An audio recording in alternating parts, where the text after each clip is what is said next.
Hello, hello, witches and wizards, and welcome back to another episode of Potterwatch, the unofficial, voted for by me still, best Wizarding World Harry Potter magical podcast about keeping you up to everything with Harry Potter, from the TV show, Lego, the video games, anything at all connected to this universe. You'll find it right here. On a Friday, each week we break down one chapter from the book. This week, being episode 6, we are on to chapter 3, the letters from no one. And of course, as always, just before we begin, just want to thank you for all your engagement and support on these ones, especially the chapter breakdowns. People really enjoy them. The lovely words from people about them reading along, giving me their thoughts, explaining things, obviously, and just saying how much they enjoy it and comparing like the enjoyment to what they get from Through the Gryffindor, which is just amazing. Obviously, won't lie, it's not something I'm fairly I'm almost on book 3 with Through the Gryffindor, but I've been a slow burner with it. I come back to it every now and then. It is a great show, obviously, and the reason I don't really want to do it as well is I don't want to be taking their ideas and implementing them here. I want to have my own fresh ideas, even not intentionally. It can just happen where you hear that and you think, "Oh yeah, it's a good thing." So I'm trying to do it slowly but surely, but to keep my ideas fresh. But of course, let the show begin. We're on chapter 3. So last time out, Harry, it was chapter 2, Through the Looking Glass. The Vanishing Glass, not Through the Looking Glass. That is a completely different story. The Vanishing Glass, and we found out Harry, obviously it's 10 years later, Harry Potter's pretty miserable, the Dursleys are still horrible. They went to the zoo, some glass disappeared, and Harry spoke to a snake. So we cut to the summer holidays. So last time out we were in June, we're now into July. It's the summer holidays, and the escape of the boa constrictor earned Harry's longest ever punishment. By the time he's allowed out of his cub again, the school holidays had begun, and obviously Dudley's birthday is about June 19th. The summer holidays usually begin July 20th or so. So that's a full month of punishment, locked in the cupboard day in, day out. Go to school, get back in the cupboard. Just a horrible, miserable existence that, not contact with the outside world. Probably go to school and getting bullied by Dudley, getting home, have a bit of cheese and soup or something. He won't have anything nice for tea, I reckon, in this time period.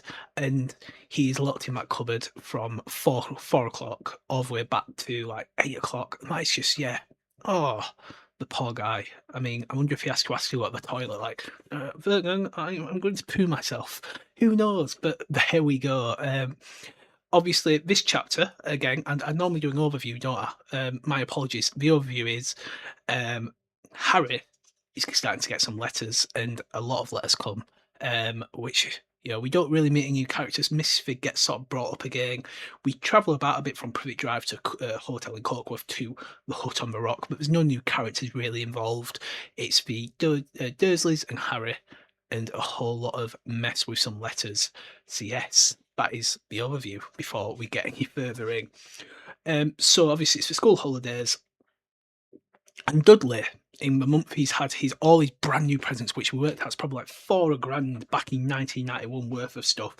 He had already broken his new singing camera. I'd love to know how he did that. Like, has he dropped it? What's he done with a singing camera? Was he trying to do like Jackass? What was he filming, beating up Harry? What happened, I wonder, with that singing camera? Because you've got to be clumsy about them. Crashed his new remote control aeroplane, and the first time on his racing bike, which I'd love to see Dudley on a bike. Dudley in the book, who is very, let's say, wobbly on either side on a bike. That's got to be hilarious to watch, like him just wobbling side to side, like there's no balance there. He knocked down old Mrs. Fig as she crossed Privet Drive on her crutches, and I bet the stare she had for this boy, like obviously she's involved with the world, she knows what he's like, and then this to happen. Interestingly as well, if she's broke a leg and she's on crutches, we know in the wizarding world, you can fix a broken arm, broken leg quite easy. Don't use Brachioarmor Amendo, that might lose all your bones. But there is stuff to fix it up. Why has she not got St. Mungo's? Why has she not got a potion? Because even though she's a squib, these things can still help you. I'm sure if Filch got hurt or needed something, he could go to Madame Pomfrey and have it fixed up straight away. But yeah, the poor woman was so devoted to living his life as a muggle to sort of help Harry. She's walking around on crutches, which to me doesn't make too much sense. But there we go. Obviously, maybe at this point, I'm guessing she wasn't involved in the wizarding. She was just a muggle neighbour, an old woman. You know, we all have them on our street who we used to go to just be babysat for a little bit. Um, and while school was out, obviously Harry unfortunately could not escape Dudley and his gang. They chased him about, you know, coming to the house every day. So Harry tried to get out of the house as much as he could to avoid Pierce, Dennis, Malcolm, and Gordon. They were all big and stupid, but as Dudley was the biggest and stupid of the lot, he was the leader. And obviously, we sort of found out Pierce wasn't that big. He might be a bit stupid, but he wasn't that big. Obviously, scrawny little rat face, as we found out last time. He was wandering around thinking about the end of the holidays where he could see a tiny ray of hope. And obviously, I mean, this will go into sort of Harry's sort of time over the next 7 books. He doesn't like summer holidays, you know, he's always wanting and grasping onto that hope of going back to school. And even before he knew about magic and wizardry, he was that way as well. You know, he was excited to go to his new high school, Stonewall High, because for the first time ever, he'd be away from Dudley, who was going to Smeltings. And that sort of like hope, oh, I could start fresh, you know, maybe actually have some friends. No one's going to be going out to that weird Harry Potter or, you know, being worried about what Dudley might think if they're nice to him. That sort of, it's amazing, like how he's, even before he knows about Hogwarts and wizards and magic, he's excited to not be at home, like he wants to go to school. And that's something always very different compared to everyone else. Like I used to crave for summer, you know, that 6 week holiday you get for summer, bliss, amazing, just the perfect best time. But for Harry, even now, not. And yeah, Dudley had a place at Uncle Vernon's old school, Smeltings. Piers Polkin was going there too. Harry, on the other hand, was going to Stonewall High, the local comprehensive, which Dudley found very funny. They stuffed people's heads down the toilet first day at Stonewall, and this is probably one of my favourite lines of the books. He was asked once come upstairs and practice, and Harry replied, "The poor toilet's never had anything as horrible down as your head down. It might be sick." And I just love that. Like, I hope that's in the TV show. So that 360, like Uno reverse. Actually, no, I don't want, you know, the toilet would be sick if it has your head down it. But again, I understand why they probably are sending Harry to Stonewall. You know, he being embarrassed. You know, they wouldn't want the weirdness of Harry and his magic, and obviously them sort of outbursts to ruin and besmirch the name of Dursley at this prestigious school. But surely people would judge you again in your local community, like, oh, he's going there, but he's just got that. He's got a comprehensive school. You know, there's a bit of prestige about these sort of families, and sometimes with Dursleys make these odd decisions where Harry's like, people would judge you for that decision. I completely get this one. I mean, if he was at Smeltings and something weird happened, oh, you know there'd be trouble, and you know the Dursleys would be banned from Smeltings forever. So yeah, I understand that, but again, sort of like, could they be judged for sending him to a comprehensive school? Well, Dudley gets to go off to his little private school. But both boys obviously are going to end up, and what would have been even better, because from what I can tell, Smeltings, I'm going to search something out, but I feel like Smeltings is a boarding school as well, because we talk about the food and things like that in later books, and obviously how Dudley's getting fed. Sometimes for Smeltings is an independent school. History, it's Almater of Vernon. Dudley is right. It doesn't say. So was Smeltings a boarding school? Harry Potter.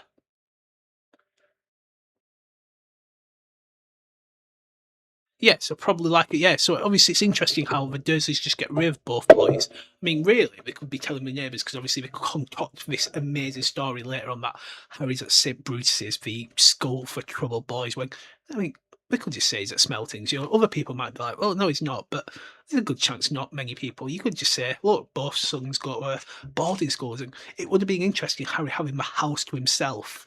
Obviously, if he's just at a local comprehensive school, he'd be coming home every night. Dudley not really there. What would the life like be as Vernon, Petunia, and Harry? That is something really weird and odd to think about, isn't it? Would we be nicer? Would we be even more horrible? You know, would we just ignore him completely? Would we just basically make him, you know, like a Cinderella sort of slave type? It's just so interesting and weird to think.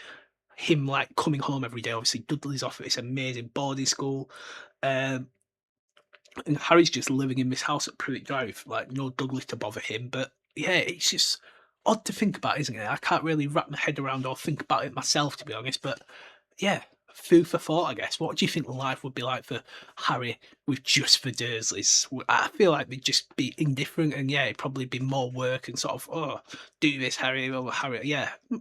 And you'd hope he would get a bedroom at that point, but probably not.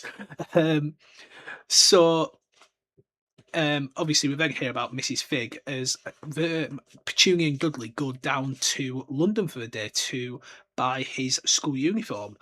And while he was there, Mrs. Fig wasn't as bad as usual. It turned out she'd broken her leg tripping over one of the cats, and she didn't seem quite as fond as before. She let Harry watch television and gave him a bit of chocolate cake that tasted for it being there for several years.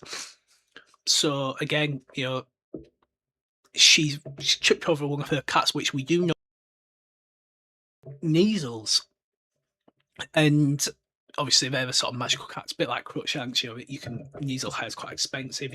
Probably selling them to make a bit of buck in the wizarding world, you'd hope. But yeah, just again, tripping over a cat, get yourself a set of Mungos.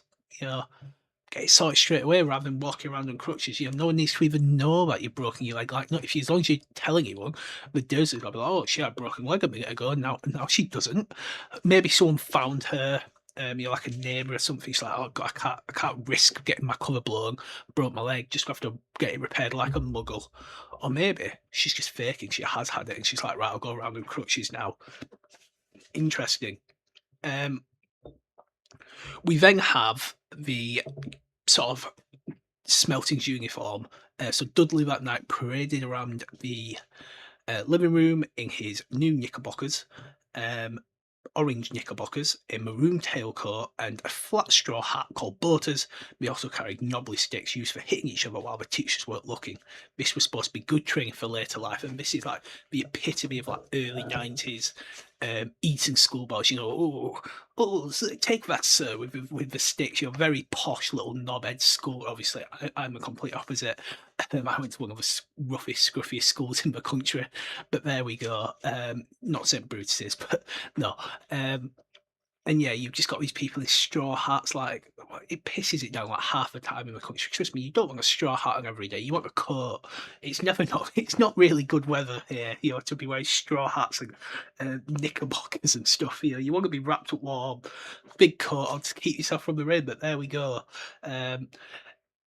Uncle Vernon Guffey said it was the proudest moment of his life, and Petunia was in tears. Harry thought he had already broken a few ribs, trying not to laugh. Don't worry, your magic. It's going out St Mungos. They'll be repaired in no time. If you do break your ribs, because you will break a lot of stuff going forward, Harry. In the morning, at breakfast, Harry woke up to an awful smell. His uniform was quite the contrary. Not brand new orange tailboats and knickerbockers and maroon coats. No, his looked like old elephant skin, as Mrs. Dursley was dyeing some of Dudley's old clothes. And like, honestly, again, but it goes back to that thing. There's no Dudley this time. He's going to be judged purely on Harry. And if he was going to go to his school in the scruffiest clothes, like dyed old things too big for him, rather than all the other people with like nice shirts, t-shirts, whatever they wore, this comes back to the Dursleys this time and looks like they do just mistreat him. I just feel like, as cruel as they are, and like the author makes them really cruel, really horrible, I don't think they think of that repercussion of like how people judge Harry, how they judge them then, and they think lesser of them. They want to be the higher of society. Well, trust me, if they're sending Harry with bits of old elephant skin on, old dirty grey baggy things to a school, people are going to think he's not well treated, and parents would they even go to a parents' evening for Harry? Again, I can't imagine it, but again, it's one of those things you do get judged on. If you don't go, people do think you don't care. So again, they call him this like thing of, oh, it would be really horrible to Harry, but surely it hurts their own standings and how they're viewed in society. But there we go. But this was a massive breakfast. Obviously, Harry looked at the boat. Again, this is just classic sassy Harry. Oh, I didn't realise it'd be so wet. Oh, and she said, "Don't be stupid, Snaps. I'm down some of Dudley's old grey things for you. It'll look like everyone else's when I've finished." Harry seriously doubted this, but it was best not to argue. He didn't want to think how he'd look on his first day at Stonewall High. And then he says, like wearing bits of old elephant skin, probably. Um, and then the letter box goes, and we get a letter for Harry.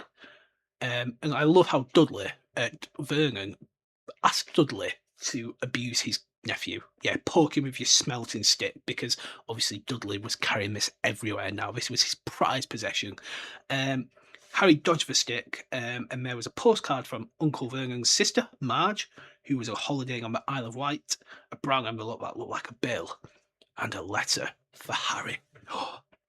And I love it. I mean, this is sad and but brilliant at the same time. Like, Harry picked it up, at heart twanging like a giant elastic band. No one had ever written to him in his whole life.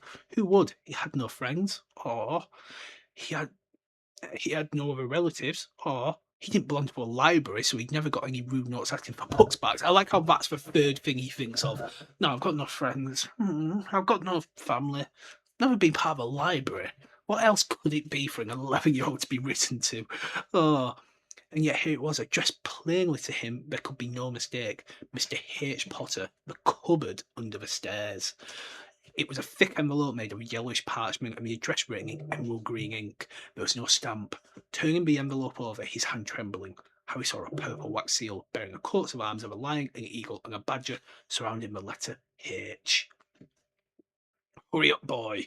And again, just a joke in this one, asking if he was checking for letter bombs. Like, where are we getting all these jokes from? This is like the funniest chapter so far. So obviously Harry goes in, the letter is snatched away. We find out Marge is ill because she's ate a funny whelk. Vernon's not happy with the bill, and then Dudley rips Harry's letter, then Vernon does. It's mine, and then who'd be writing to you? Sneered Vernon. And he looked at it, and his face went from red to green faster than a set of traffic lights, and it didn't stop there. Within seconds, it was a greyish white of all porridge, and the fear is truly setting on Vernon at this point. He's stammering, he's worried about his wife going, Petunia, Petunia.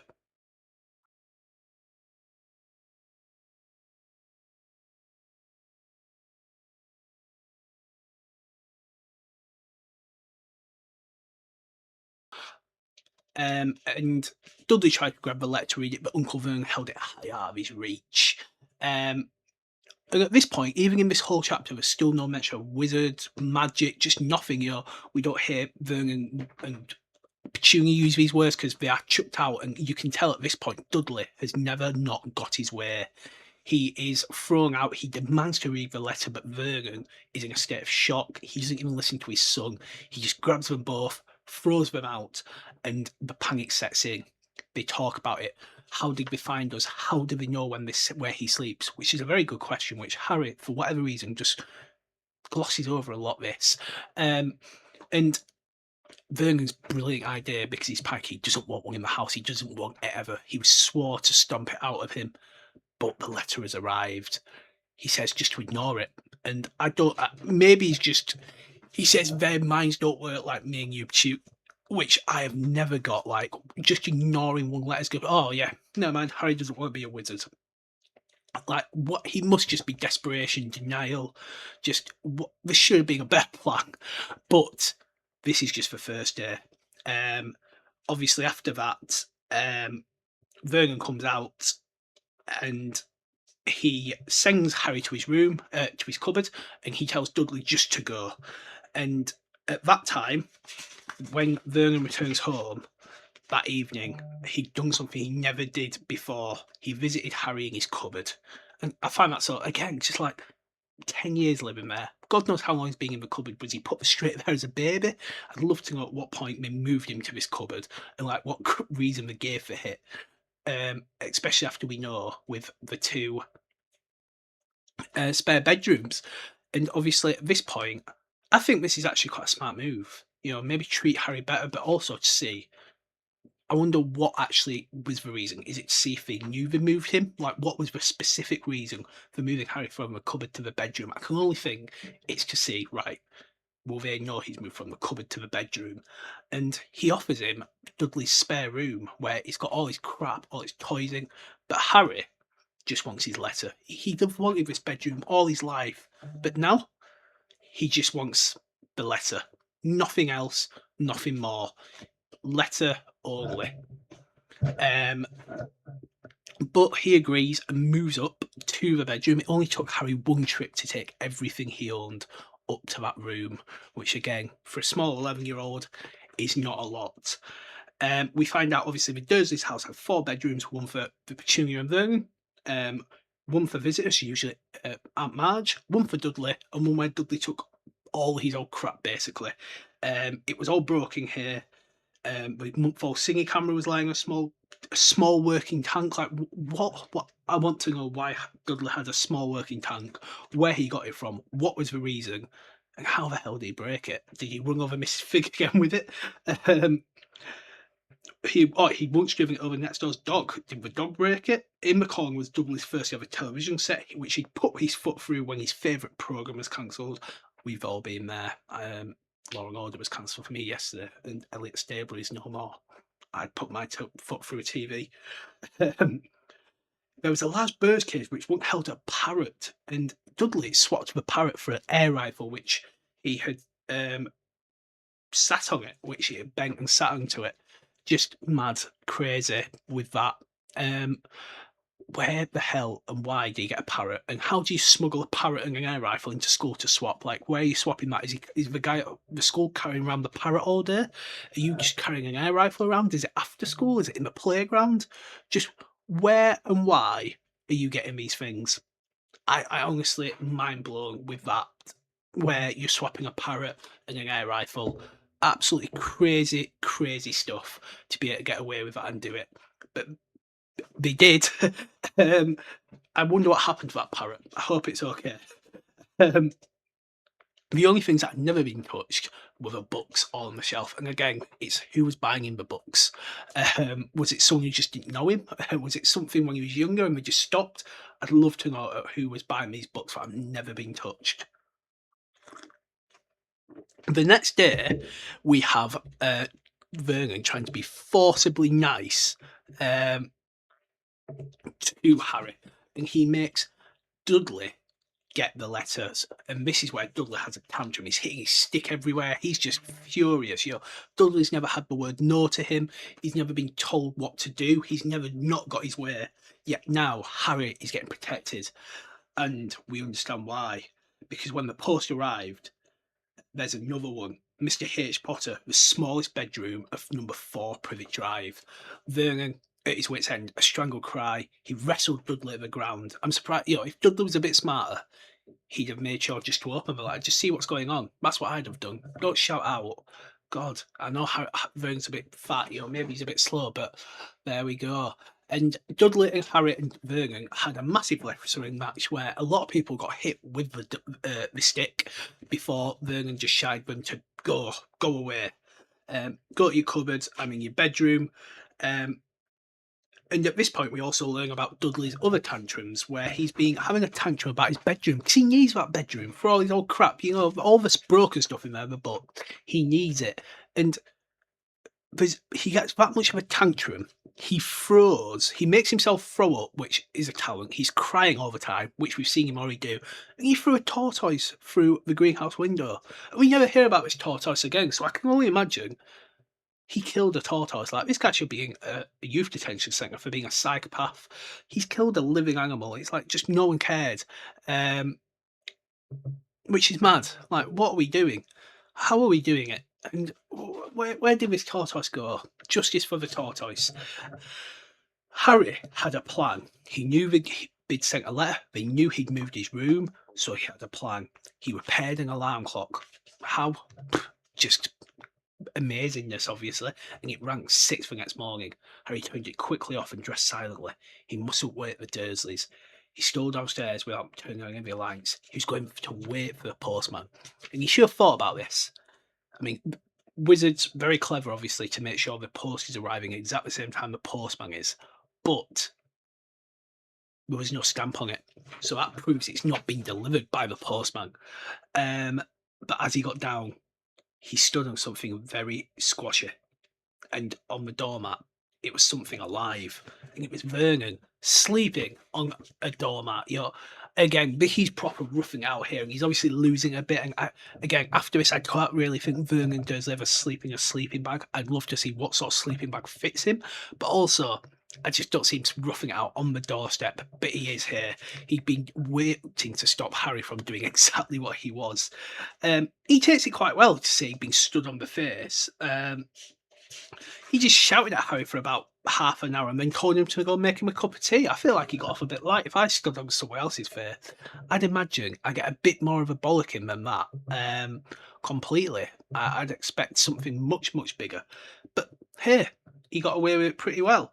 But as he made the cup of tea, it's very early as well. If that was at 6, and he's shouting, in fact, like the post is there for about half past, let's call it 7:15. My postman don't come till like 1 o'clock in the afternoon anymore. 3 letters landing in Vernon's lap. And this is where Vernon then just sort of goes into meltdown. He's like humming tiptoe through the tulips. He's banging up the letterbox, bouldering up any gaps in the walls. No letters will be getting through. And he's just gone mad, like, but Tuny is just going, I don't think this is going to work, Vernon. But he still, in that thing, I was like, oh, they don't work like me and you. On Friday, though, no fewer than 12 letters arrived. As they couldn't go through the letterbox, they'd been pushed under the door, slotted through the sides, and even forced through a small window in the downstairs toilet. And again, I think Harry at this point has been very naive. Like, a postman is not doing that sort of work. It's clearly someone else. He must be thinking, oh, God, I'd be probably more scared than anything. Like, I've got a stalker. What's going on? Why is all these letters coming? How do we know where I'm sleeping? Why they're pushing it through the toilet? I'd love to think Vernon was on the toilet as well, like reading a newspaper or something when this happened. But yes, and then after burning over, like, he boarded up all the cracks. On Saturday, things began to get out of hand. 24 letters found their way into the house, rolled up in each of 24 eggs, and the very confused milkman handed Tuny through the living room, while Vernon made furious telephone calls to the post office in Derry trying to find someone to complain to.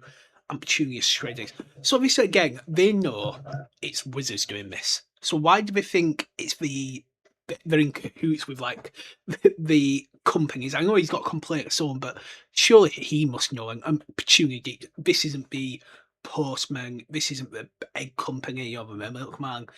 This is magic. And they know it is, yet they're still finding other people to whinge at. I guess it's to not give Harry the scent, but I just feel like they've come. Well, Vernon especially lost it, and sort of lost perspective of what's actually been going on. But yeah, there we go. And then Vernon was in absolute shock. Sorry, Dudley was in amazement, going, "Who wants to even speak to you this badly? Like, you've got no friends. You're like, why is it not me?" And I'd love to think what Dudley's going through at this point. He sort of stopped his tantrums, and he's just like, I'd love to. I'd be dying to know what these letters are, let alone Harry not being able to sleep. And then obviously we get to a fine day, Sunday. And this is obviously where the infamous scene happens. I mean, Vernon is muttering to himself, no post on Sundays, no, like Gollum. He's putting marmalade on his newspapers. No damn letters today. And then it's much better. I feel like it's better in the film. This is sort of just like, no damn. I mean, it says something came whizzing down the kitchen chimney, and this caught it sharply on the back of the head. Next moment, 30 or 40 letters came pelting out of the fireplace. And obviously, in the book, it is just the fireplace. They're all just getting shoved. Obviously, in the film, they're like dropping from the ceiling, but they're coming from everywhere. The film, the hallways, it's mad. But they're coming out of like bullets. Harry leapt into the air trying to catch one. Harry, just pick one up off the floor, you moron. Yeah, there's always that meme. You can tell why Harry wasn't a Ravenclaw. He tried to like grab one from the sky. Also, youngest seeking a sanctuary couldn't even catch a letter, rather than just picking one up off the floor. But there we go, Harry. There's always next time. Vernon seized Harry around the waist and threw him into the hall. And when Aunt Petunia and Dudley ran out with their arms over her face, Uncle Vernon slammed the door shut. They could still hear letters streaming into the room. That does it. Try to speak calmly, but he pulling great tufts out of his mustache. Like, this guy's in full-blown meltdown right now. He's pulling tufts out of his mustache. He's absolutely losing it, and he can't take it anymore. And We're going somewhere far away where they can't find us. And obviously, again, Vernon physically attacks Dudley after he tried to bring his TV, which again, I cannot. At this point, is Vernon just guarding the door so Harry can't run in? Because at one point, Vernon must go and get something. Surely that door's left unmanned. Run in there, grab a letter, but no, Harry doesn't dare to do that. So they go to a very crap hotel, basically. Um, it'd be They were driving about taking sharp turns, shake 'em off, he would mutter. They didn't eat or drink all day. By nightfall, Dudley was howling like a little wolf. He'd never had such a bad day in his life. He was hungry. He'd missed 5 television programs. He wanted to see, and he'd never gone so long without blowing up an alien on his computer game. Oh, poor Dudley. I know how that feels. They stopped outside a gloomy looking hotel on the outskirts of a big city, and we obviously learn a bit later on Mrs. Cokeworth. And interestingly about Cokeworth, this is where Lily, Petunia, and Severus Snape are all from. So this is like Petunia going back home. I can imagine her reaction. I doubt she'll have gone back there for a while, and being back in that, the wizards chasing them, it'll probably brought back a lot of memories of Lily and Snape from their childhood. Making the flower petals, growing the hand, frog spore in pockets, all the bad memories she had. I wonder if she even mentioned this to Vernon. But it is interesting. It's the birthplace of Lily and Petunia, sort of like her hometown. And obviously, the next morning, over 100. I love Stephen Fry's voice for the hotel clerk. Excuse me, but is one of you Harry Mr. H. Potter? Only I got about 100 of these at the front desk. She held up a letter so we could read in green ink. Mr. H. Potter, room 17, Railview Hotel, Cokeworth. And yes, obviously, this is where Vernon's just like, right, we've got to go. We've got to get out of here. He's completely lost it. He's driving about, stopping on top of car parks. He's trying to find him, in a forest, and then he finally comes back at the edge of a very dangerous-looking sea with a toothless old man grinning with a very thin package. They get a boat across to a dusty-looking, unused hut on the rock, and it's got nothing. It's got like moth-eaten sofas, a bed sunk. They had a packet of crisps each, and that's all they can use to start a fire. And in Dudley's tantrums, we find out today is Monday, which means tomorrow is Harry's birthday. And I love how Harry's like, in one book, he's like, I'm surprised you've learnt the days of the week. But in this book, he's like, oh, you can trust Dudley for days of the week because of TV. Like, make your mind up, Harry. The rations was a packet of crisps each and 4 bananas. So I don't know, it's just a packet of crisps each and 4 bananas each. He tried to start a fire, but the empty crisp packets just smoked and shriveled up. And you can tell he's lost it now because he's joking. I could do with some of those letters, eh? And it's like, no, Vernon, I don't think you could. I don't think you want some of these letters right now at all. He was in a very good mood. Obviously, he thought he knows still a chance of reaching them here in the storm to deliver post. And Harry privately agreed they weren't getting 100 more of these. But really, if they got 100, like, how is Harry just not clicked into his head? Right now, this is something strange. As a kid, you probably won't believe in magic, but yeah, just obviously we know it's about magic, so I guess you'd just be so curious about what it is. I don't know if you would go straight to magic. So as night fell, the promised storm blew around them. Spray from the highway splattered the walls of the hut, and a fierce wind rattled the filthy windows. You find a few mouldy blankets in the second room, made a bed for Dudley. She and Vernon went off to a lumpy bed, and Harry was left to find the softest part on the floor, which again, it's a hut on the rock. Where is there a soft part on the floor? There's just not, is there? Like, come on, we're not finding a soft part on the floor. I'm sorry, it's gonna be stone. It's gonna be cold. It's like, oh, how is he even meant to sleep? Like, I can barely lay on like a carpet and think I could fall asleep. Never mind a stone floor. The storm raged more and more ferociously as Harry went. Oh, Harry couldn't sleep. Well, I'm not surprised. You're on a stone floor. What are you expecting there, Harry? But he couldn't get comfortable. His stomach rumbling with hunger. Dudley's snores were drowned by the low rolls of thunder that started near midnight. The light the lighted dial of Dudley's watch, which was dangling over the edge of the sofa on his fat wrist. I like how we had to just get another jab in there. Yeah, fat wrist, not just his wrist. It's a fat wrist. Remember that Dudley's fat. Remember, guys, he's fat. Um, he told her it'd be 11 in 10 minutes' time. He lay and watched his birthday tick nearer by. And I always, like, because in the Wizarding world, fair enough, 11's quite a big thing. But, like, Harry's like, you're not 11 every day. It's like, well, yeah, but in the normal world, 11's not really a big number.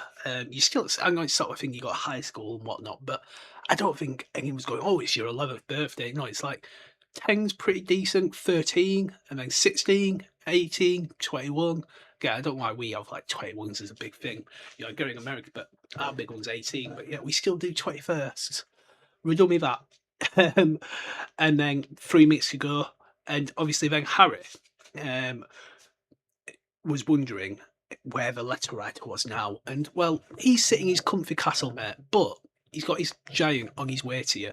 And something we're going to just touch on to round off once we got to the end of a chapter is who's doing the magic. So 5 minutes ago, Harry heard something creak outside. He hoped the roof wasn't going to fall in, although it might be warmer. Well, is death warmer, Harry? I don't know. It's a scary thing to think of. I don't think it is, mate. 4 minutes ago, maybe the house in Privet Drive would be so full of letters when we got back, he'd be at steal. And yeah, this is the thing. What was Vernon's plan? Like, the house is still full of letters. They're not just going to vanish overnight. Or I'm guessing they might, like, again, we'll probably touch on it in the next chapter about, like, them returning home the next day. It's like, well, what did we do with all the letters? Did Dumbledore actually magically vanish them? Or what? I do wonder that. So yeah, he's like, oh, maybe I'll be able to grab one. It's like, yeah, what is Vernon's plan here? Is he just thinking, yeah, we'll just go out and run them? For how long? When are we going back? Is it, how do we think the letters are just going to disappear? Vernon's plan is only worse than like Voldemort's plans in some of these books. 3 minutes ago was about the sea slapping hard on the rock. 2 minutes, what was that crunching noise? 1 minute to go to be 11:30, 20, 10, 9. Maybe he'd wake Dudley up just to annoy him. 2, 1, then boom, the whole shack shivered. Harry sat bolt upright. Someone was outside, knocking to come in. And that was chapter 3. So yeah, like I say, it's a weird chapter. It's not as long. I don't think as much happens compared to like the other chapters. But like the letters do start coming. But it's over like 3 pages. We go from like the first letter coming to Harry getting the bedroom, and 2 pages later, like 100 letters have come and they're on the run. But yeah, not a lot really happens. We go from one place to another. It's not very action packed. I feel like the film sort of like craziness of all the letters coming in, the sort of the Privet Drive does do it a lot better, like that sort of montage as well of him drilling things up, burning the letters. I think it's done a lot better than in the books. I think it's quite hard to make that engaging and interesting. But yeah, like I say, one thing I would want to touch on is Vernon plan absolutely sucks, just rubbish. What were you thinking of doing, Vernon? I don't know, mate. Sort it out, pal. And secondly, who was doing all this magic? Was it Hagrid following him around, going from one place to the next? But it's in Dumbledore's writing, so is Dumbledore the one following them? Or is he just aware? And again, how is he aware of which bedroom? Because I don't think magic or the trace works like that. You can't zone, you're honing in on the magic. So it's something I've always wondered, like, how did he know he moved from? Fair enough, I get the him knowing about the, it's coming under the stairs, probably common knowledge, especially coming from Mrs. Fig, something like that. I'm sure Harry tells her, like, yeah, sleep under the stairs, please call trial services. But yeah, it's like, is Dumbledore then somehow able to see? Is he going to the house like spying? Is he got McGonagall to do it? To maybe transfigure as a cat again, and like she can climb up a tree. Is Hagrid then following them to the hotel? To the sort of like car park and beyond. It's interesting, Hagrid's got to be tailing them at one point to go over at the hut on the rock to understand where he's going. But yeah, I've always wondered like who's doing that magic, and is it just for a bit of fun? Like, has Dumbledore ever done that before with someone, like send 500 owls to go and deliver post and things like that? Overall, Yeah, you're actually going through it. It's not as good as a chapter as I really think it is when I'm listening to it. Or chapter 1 and 2. It's probably not the weakest chapter so far, but it's weird how it's the least things that happen. Even though there's like a lot of magic. I think go to the zoo and the snake escaping is quite a good sort of thing compared to this. Now, I think I always put chapter 3 and 4 together, and obviously with chapter 4, it makes it a lot better. Like chapter 4 is a really good chapter. And that is what we're going to be looking at next time. But for now, I said I'd do this at the end of each one, sort of ranking book covers. So we've got the original Harry Potter and the Philosopher's Stone book cover, where you've got Harry, a train in the background, and the Hogwarts Express. So obviously Harry has already got like a Gryffindor scarf on, which is a bit odd. Maybe he's coming home. This is him returning from the Wizarding World. He's got his little backpack on, the scarf, little shirt. Looks more like he doesn't really look 11. I've never really looked at it too much. He looks about 16. He could be a 20-year-old bloke there, not really 11-year-old. And yeah, why is there another train? I get there's a bit of like sky and like magic puff, but where's that other train going? Like, why can we see that? But I'm always going to say this is the best because this is one I grew up on. And obviously, you got Dumbledore here rather than the random old person on the other one. Do love how Dumbledore looks. That is a solid look. But yeah, this is always going to be my number one. But there we go. As Gilderoy Lockhart says, spooky how time flies when one's having fun. And we do come to an end of another episode of Potterwatch. I do hope you've enjoyed. I certainly have. Do leave your thoughts on this chapter. Do you think it's one of the weakest ones? Do you actually like it? Let me know your thoughts down below. Any questions? Rank this compared to your local one, or if you've got this one, is it your favourite? And of course, I'll be seeing you all soon for episode 7 on Wednesday. Bye bye.